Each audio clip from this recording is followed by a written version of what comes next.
Hi, Erica from Bravo Migration here, talking to you today about the budget announcement that happened earlier this month. So if you're watching this, we are in May 2021.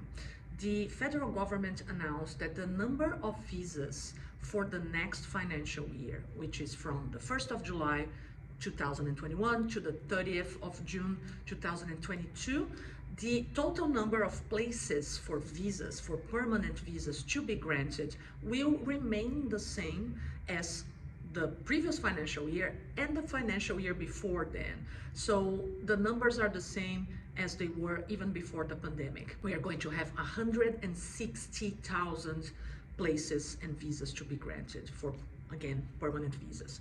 What has changed since last financial year, and it has carried on into this financial year, is how those visas are granted within the program. So we have seen an increase in employer-sponsored visas, an increase in partner visas, and a huge increase for the Global Talent Visa and the Business Investor 188 Visa.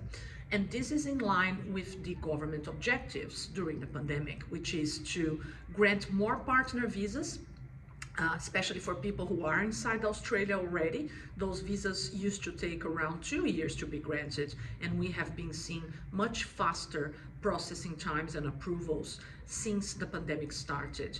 The government believes that, if you're here, if you have an Australian resident or citizen partner, you are more likely to already be settled in the community, and statistically speaking, partner visa holders already have skills from their home country that they can plug and play into the Australian workforce. The reason being, since the borders closed in March 2020, we have seen a decline in skilled people. We always relied on international students and working holiday makers coming into the country with skills to address some shortages we have, from people working in farms and picking fruit up to CEOs of companies. Lots of skills shortages in IT, in the health professions, and hospitality. So if you're here in Australia and applying for a partner visa, you are valuable to the government, because most likely you will have skills that you are bringing with you, and you are useful to the workforce. So more places for this financial year, again mirroring what happened in this current financial year. The Global Talent Visa is the big focus of the government right now, though. It is a permanent visa, so even people who are applying overseas, once approved, because it's a permanent visa, people can come into Australia. There's no border closures for permanent visa holders. And this is a more flexible way of going forward with finding skilled people for Australia. So instead of going through a skills assessment process, a points test, and having to be in a queue, getting an invitation, waiting for an invitation, which with the numbers at the moment are, there's few invitations being issued. The Global Talent Visa is focusing on some target areas, and the government's actively going out there and recruiting talented people via their outposts and their task force, and via us migration agents who are trying to find exactly what the government's looking for. So it's a more flexible, subjective program. The places are higher than any other skilled visa program at the moment, even higher than the regional visa program.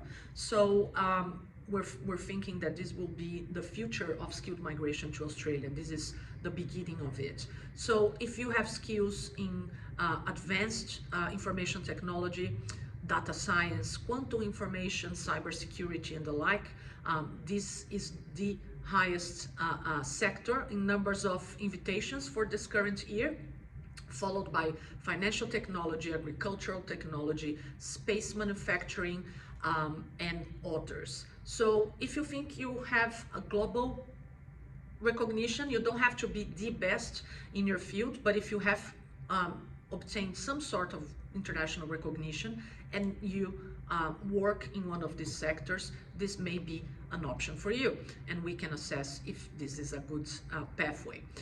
With that, the government's also looking for business owners and investors outside of Australia, or even who are here already, to apply for the 188 visa. That's the Business Investor Innovation Visa. They tripled the number of places last year for the Global Talent Visa, and they doubled for the 188 visa for this current financial year. But for next year, we haven't seen the breakdown of the numbers yet, but we have been told that this is also going to happen.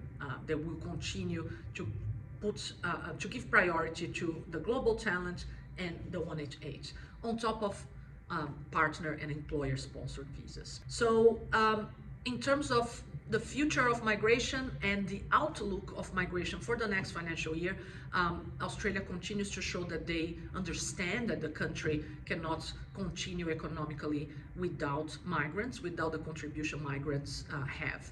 In terms of temporary visa holders like student visas, tourist visas, and working holiday visas, the borders are still closed, and the government said that first, they want to vaccinate the large majority of the population and only open the borders mid next year. If things get better in other countries and our vaccination plan happens sooner, nothing prevents them from changing that to opening sooner, but for now, it looks like it will be only mid next year. Another problem with not having students and working holiday visa holders is that our sector in hospitality and tourism is suffering greatly. So the government included hospitality and tourism in the list of critical sectors, which means that students who are here in Australia already and normally can only work 40 hours a fortnight, so roughly 20 hours a week. These students, if they are employed in hospitality and tourism, now can work full-time. Now, the definition of hospitality and tourism is broad. You can be working in a restaurant, in a pub, in a hotel, as housekeeper. You could be delivering foods. Everything to do with food, beverage, and accommodation is included under hospitality and tourism. Even other types of tourism as tour guides or events of some sort could be included under the sector. So if you're an international student currently in Australia working in these sectors, you are allowed to work as many hours as you want since the 10th of May when this announcement was made. The government also extended the option to students who are finishing their courses, are getting to the end of their visas, and who don't want to or can't continue studying. If they are working hospitality, they can apply for the 408 visa. Now, this may not be the best option for everyone. If you can continue studying, of course, it's always best because you keep your full work rights and you work for whichever employer you want.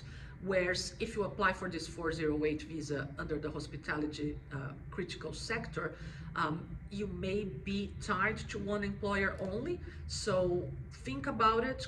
Talk to us, see if this is the best option for you. If it is the best option, we will tell you, go ahead, but we'll raise any problems if we see that in your case you would have any problems. So keep an eye out for our next videos, our next posts, where we continue to analyze the government announcements. But for now, nothing has changed dramatically.